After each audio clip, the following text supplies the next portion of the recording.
Want to reach your customers where they're already talking? Over the past decade, Giphy has built a platform used daily by millions.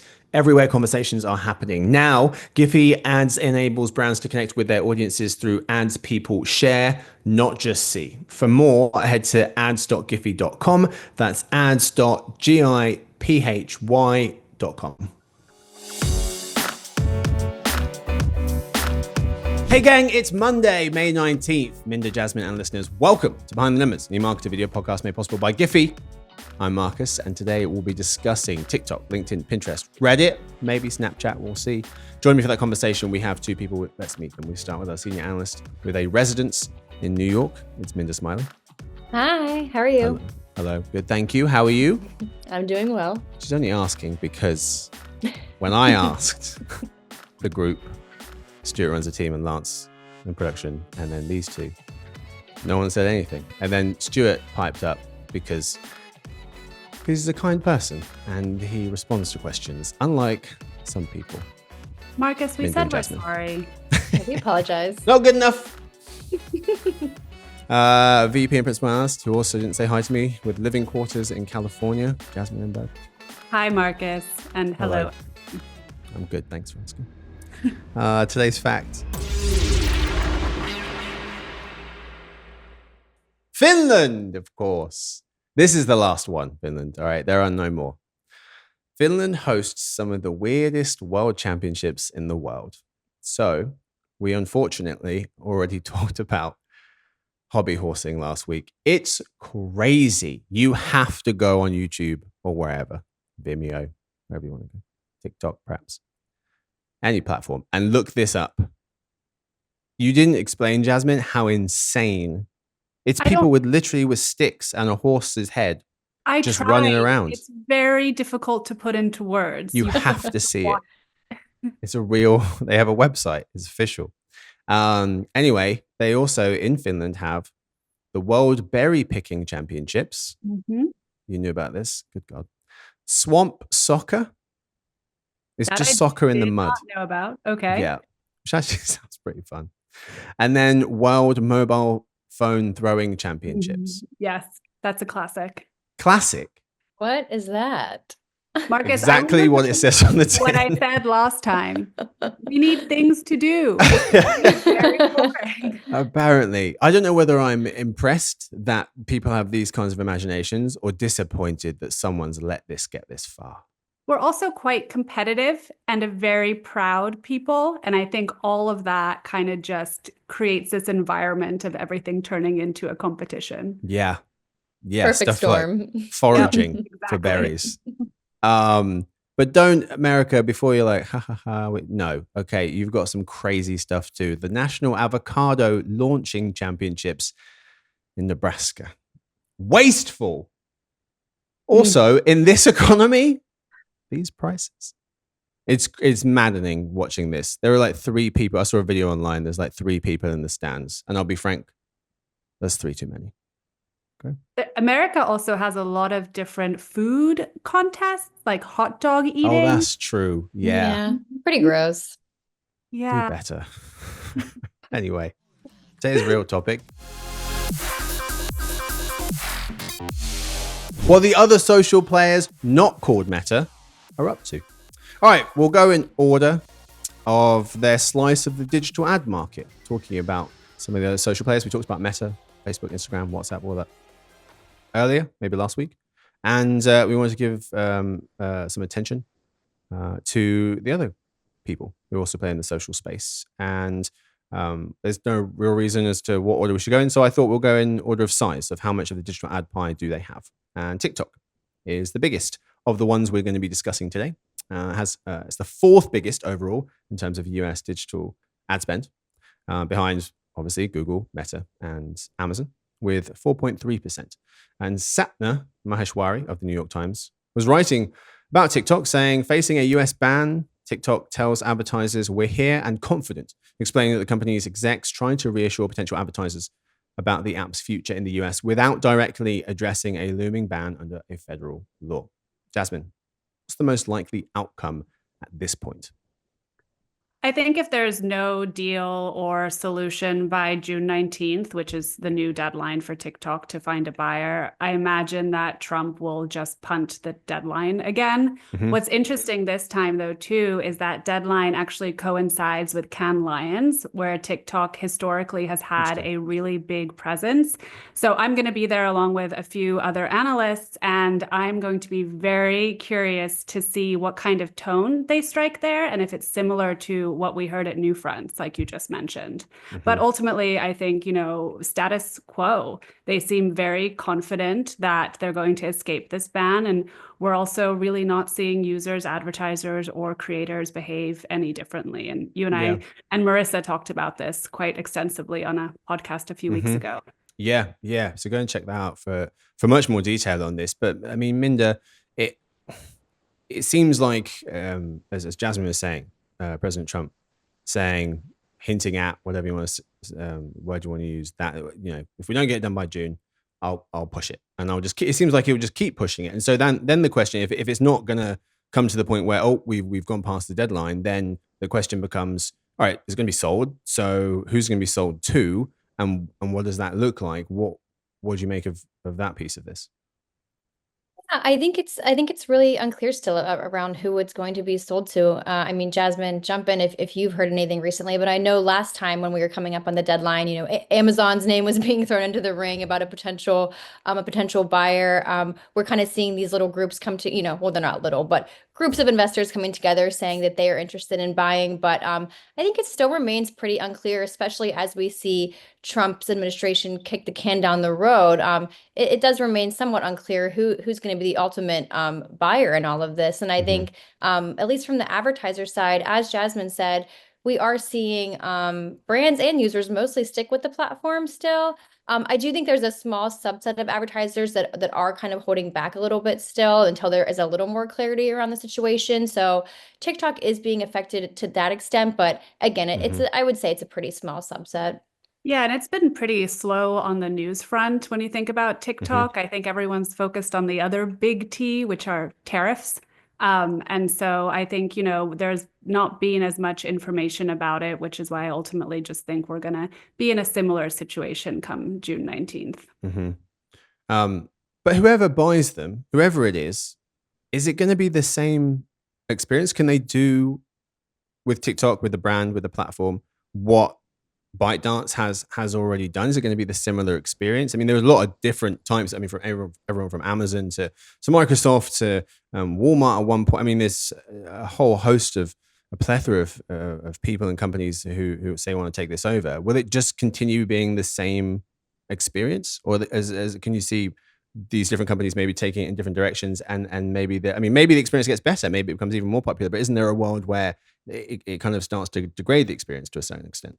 Well, that's the big question, right? I think the experience will depend upon who buys it and what that deal looks like. I mean, one Hmm. of the deals that was on the table reportedly was potentially licensing the algorithm from China, because Hmm. that has been, one of the biggest factors that people have been considering about, how this deal will form. And the question has been from day one, is TikTok without the algorithm? And then, of course, to your other point, is it an Amazon or a Walmart who buys it? Is it going to become even more shopping Hmm. oriented? Will they integrate some of that TikTok like technology and user experience into their own channels as well? Or is it going to be, I think Alexis Ohanian was thrown in at one point as a Hmm. potential buyer. What is he going to do with it? How would he transform it? So there are so many different questions, and we really won't have answers to them until we know what a deal looks like. Yeah.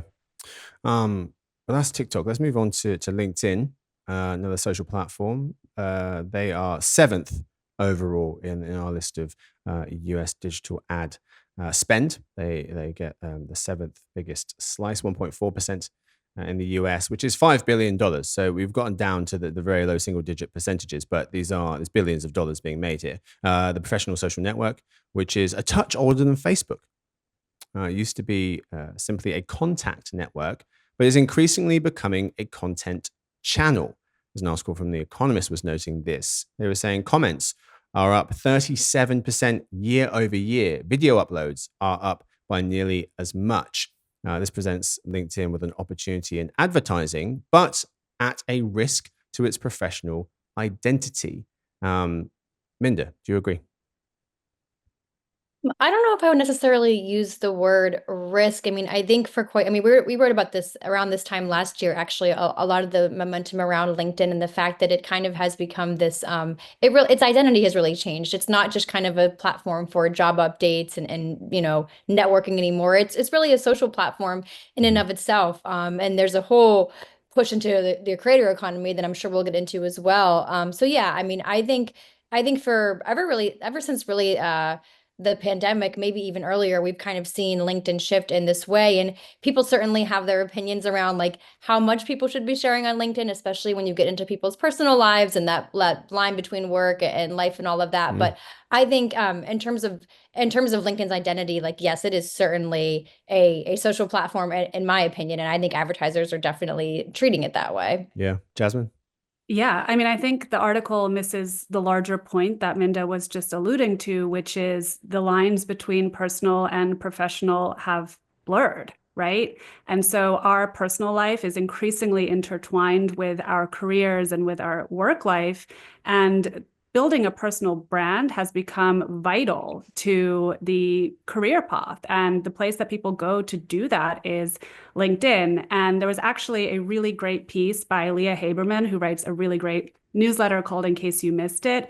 And there's this new trend on TikTok that she was talking about where young women are really trading LinkedIn profiles to encourage each other to go onto the platform, follow each other, and help build their personal brands there. And I think there's no better example of just how much our work and personal lives have become intertwined. And there's really no escaping that, right? If LinkedIn wants to keep up with the way that the professional sector is transforming, it needs more personal content, and it has really started to cater to this.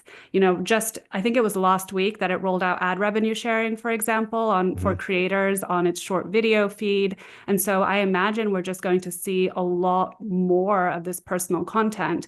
I still think that it strikes a different tone than, say, on TikTok. And part of that is because even if it is personal, it's still somehow connected to the business world in some way. Yeah. And also because most people understand that their bosses or their future bosses are on the platform. So they may behave a little bit differently than they might on an Instagram or a TikTok. Can it hold on to that professionalism? Just because, I mean, you mentioned tone, but the piece was saying as well, the flood of content risks trapping LinkedIn into quagmires. It has thus far avoided. More news and debate could politicize a platform that strives to stay above the fray.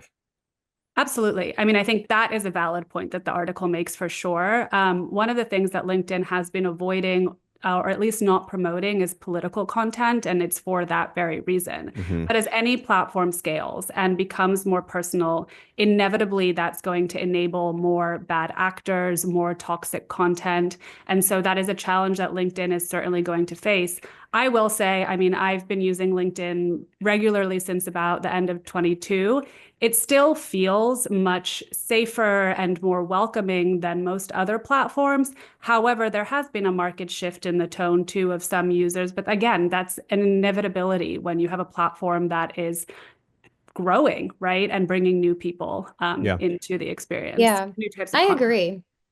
And I think that even when you talk about politics or more personal stuff, there's always that risk for it to, just for the content to become less brand safe, as we would say. But I do think there's still, even when you compare it to a TikTok, to a Meta platform, like I think someone described it to me once as like people just tend to play nice on LinkedIn a little bit more. Like even if they are talking about touchier subjects, they do understand that like their colleagues and their bosses are on there. They're not going to maybe phrase things the way they maybe would on different platforms. So while they are becoming more exposed to some of that, I still think just the nature, the tone of the platform is going to protect them from some of that a little bit. Do we think this is more, finally on LinkedIn, do we think this is more to do with the fact, as the piece was saying, that Meta's decision to reduce visibility of news on its platform X with its troubles, like other places where people would have got that news and pushed content, is kind of gone away, and so LinkedIn has benefited? Or do we think that LinkedIn specifically working on things, promoting that side of it is gotten them to this point?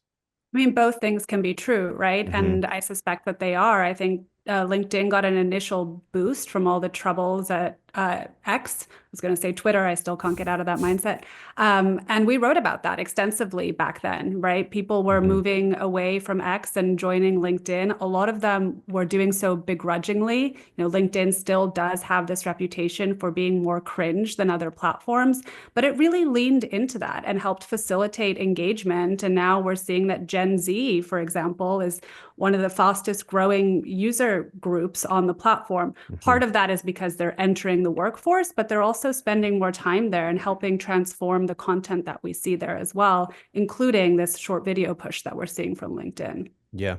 Yeah. I also think it's worth noting that LinkedIn's done a really good job of investing in their editorial and their news division. They have a pretty robust division focused on news curating and whatnot. I'm sure when you log on the top right, I believe it is, they kind of curate headlines that are related to business news and larger news. So I think yes, the what's going on in the other platforms has had an effect, but I think they've certainly invested quite a bit in becoming a leader in that area. Yeah. The last thing I will say about LinkedIn, I promise, is that what I've heard from a lot of creators on there too is that content tends to have a longer shelf life. And I've noticed that myself as well. So I can post something and even a month later, it will still be generating engagement. And I think a lot of that has to do also with LinkedIn's algorithm. And, I will be honest and say that I haven't looked into it as extensively as, say, some of the other technology from Meta or from TikTok. But from my understanding, they've invested heavily into AI to help improve their content recommendations, initially to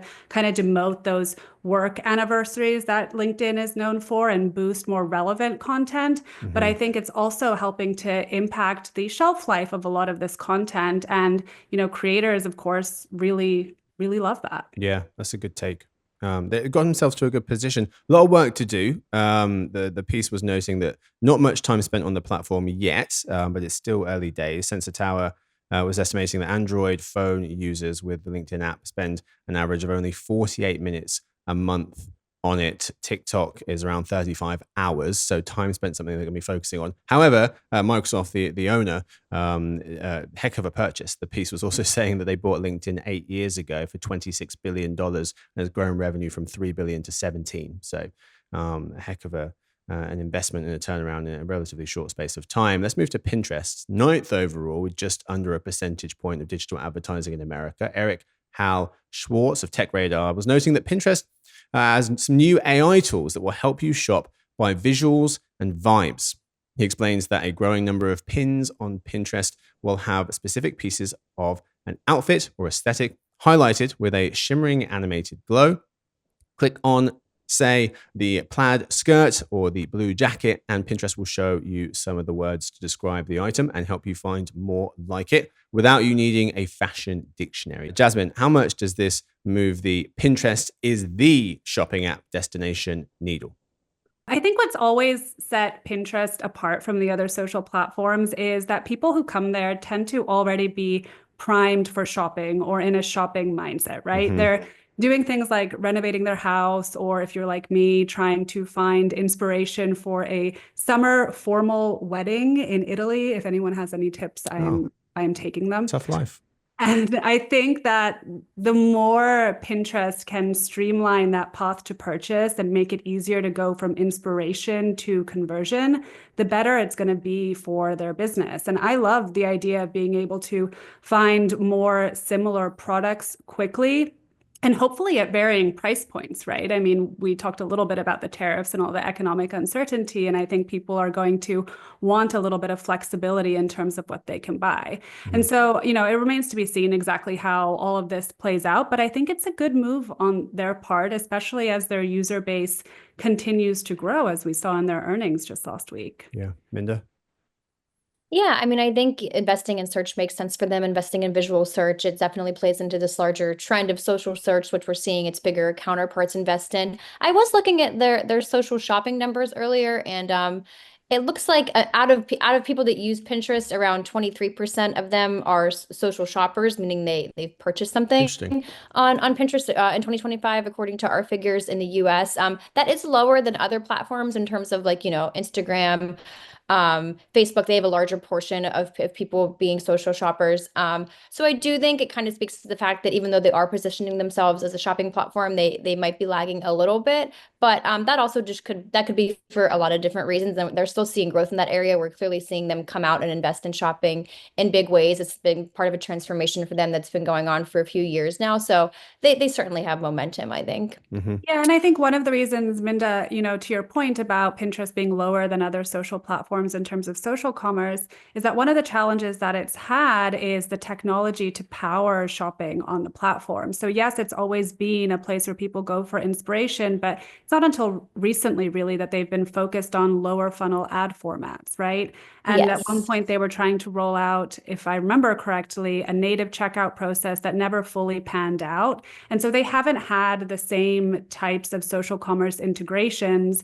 And, I don't know if we've specifically talked about this, but I don't think it's necessary to have a native integrated checkout within the social platform, but it is really important to be able to drive people to a point of purchase directly from the content. And so if this is something that the new tool will enable, I think, this could be really powerful for Pinterest going forward. For sure. We end with Reddit. The last social player we're talking about today, 0.3% slice, lands them in 23rd place, so quite far behind. However, Jeremy Goldman points out that Reddit kicked off 2025 with a blowout quarter, reporting a over 60% year-over-year revenue jump and a return to profitability per its latest shareholder letter, going from nearly 600 million in the red to 30 million profit. Minda, when we were talking about who to talk about and preparing for this episode, when we were discussing Reddit and what the big question here is, you'd said that really it's about Reddit and tariffs and why we think Reddit is well positioned right now to navigate tariffs, even though it's one of the smallest social platforms. Yeah, I mean, Reddit certainly isn't immune from all the uncertainty happening right now in the economy, but I do think out of these smaller platforms, it does have a little bit more momentum right now, to be honest. There's just some excitement around it, and a lot of it has to do with Google. The fact that when people are searching for stuff within Google, Reddit is coming up quite a bit. That's something they've talked about a lot in their earnings, and it's a big reason why they're seeing more users flock to Reddit. These are logged out users, but they're still users. And then a lot of people are actually people are searching on Google and just tacking on Reddit at the end, hoping to actually, proactively trying to find Reddit threads related to, different stuff they're searching, products they're searching, which is obviously something of interest to brands. So, and even in addition to Google, the platform just it went public last year. It's investing in its advertising business quite a bit. I actually wrote a report on Reddit earlier this year about all of this stuff that you can read. But yeah, the platform alone is just kind of having a bit of a moment. People are excited about it, so I think that will help it in this time of uncertainty. And also just the fact that people do often go to Reddit for product recommendations, for reviews, and in a time where people are maybe being a little bit more discerning about their purchases, they might go to Reddit to say, hey, I'm really looking for a coffee maker, but I don't want to spend this much money and blah, blah, blah. And people will respond. And so it's well positioned in that way too, since it is such a hub for, product and service reviews. Yeah, Jeremy Goldman, I think I mentioned earlier, was writing, Reddit is starting to shake off its image as a quirky internet forum and is making a credible case as a performance-driven ad partner. Its AI investments paired with growing advertiser trust suggest that Reddit isn't just growing, it's maturing. Jasmine, what's your take on this? Yeah, I think Minda's right. I do think the Google reliance that Reddit has is a little bit of a double-edged sword, right? So it has certainly helped it drive more traffic to its site, but being too reliant on any third party is never good for any platform, because if that third party makes changes to its business or its operations, that could ultimately, impact traffic that is going to Reddit in the case of Reddit and Google. But yes, I think, it is a platform that a lot of advertisers are excited about. I think people just want information about everything that's going on in the world, as well as products, right? And Reddit has put itself into a prime position to get a lot of that activity. And if they can capitalize on it with new ad formats and strongly performing ad formats, I think it's in a good position to navigate a lot of this turmoil. This stat blew me away. So Reddit, according to SEMrush and Data Reportal, Reddit, so they tracked the world's most visited sites as of November 2024. Reddit is sixth of all the sites people visit. Sixth. Google, YouTube, Facebook, Wikipedia, I think is in fourth, and then Instagram. They're the only ones it's behind. It's ahead of Bing, ChatGPT, Netflix, X, all those. And nearly twice as many people visit Reddit as visit Amazon. And it's real people, right? I think that's the other thing that sets Reddit apart. And if you think about, I mean, this is really, thinking more philosophically about what's going on in the world, but the lack of trust in media and institutions has made people just turn to real people more. And I think Reddit is in a good position for that, from that as well. It's real people giving real recommendations. Yeah, I agree. I was going to say, I think it's anonymity is also kind of a double-edged sword, or at least has been in the past. But I think that's something people are really craving right now because since the users are anonymous, they're just offering real advice. There's no bias. There's no, no pressure to kind of present this perfect life as we see on Instagram or other platforms. It's just, I belong to so many parenting subreddits, and it's just parents venting and talking and sharing advice. It all feels very raw, very real. And I think we are in a moment where people are just really craving that kind of content. So that's another reason why we're seeing it have a lot of momentum right now. Yeah. Minda, in your conversations with advertisers about Reddit, does brand safety still come up? I mean, that was such a big concern a couple of years ago, but I feel like the noise around that has started to quiet down. From advertisers I've talked to, I think Reddit's done a pretty good job of coming out and kind of making it clear that they've made some big changes in this space and that they are addressing it, that they're taking it seriously, and kind of giving advertisers some comfort and ease around we know this is an issue we're dealing with, but we're working on it. It's getting better. And so I think advertisers are slowly but surely getting more comfortable with being on the platform. If anything, the thing I've heard is I think there's still this idea that users hate ads. I think on Reddit in particular, it's kind of been an issue of this anti-advertising, attitude. And so a lot of advertisers that run paid ads on Reddit do turn the comments off, which we'll see if the tide changes there. But there's still, I've heard that from a lot of marketers being we're getting our clients on there, but they don't want the comments on. They don't want to know what people are saying. So. And I think that speaks to something that you wrote in the report about Reddit not being a set it and forget it platform where, you have to be a little bit more creative about how you're showing up there as a brand. Yes, that for sure. Still apply. Yeah, exactly. So. Reddit in a very good position, it seems. We expect strong ad revenue growth as well. This year, 35%. Next year, 27%. For context, the four players we talked about, TikTok, LinkedIn, Pinterest, and Reddit combined are, you could say, only a third the size of Meta, or you could say, impressively, they are the third the size of the giant that is Meta. So that's some context for you as to where they sit. That's all we have time for today, though. Thank you so much to my guests for talking with me today. Thank you first to Minda. Thank you. And to Jasmine. Thanks for having me. Thanks to the whole editing crew, Victoria, John Lance, and Daniel Stewart, who runs the team, and Sophie does our social media. Thanks to everyone for listening in to Behind the Numbers, new marketing video podcast made possible by Giphy. Subscribe and follow if you'd like more. If you're like Marcus, I have too many podcasts already. Get rid of one, all right? And just swap us in. Tune in Wednesday to hang out with Sarah and the retail people as they discuss how tariffs are affecting the circular economy.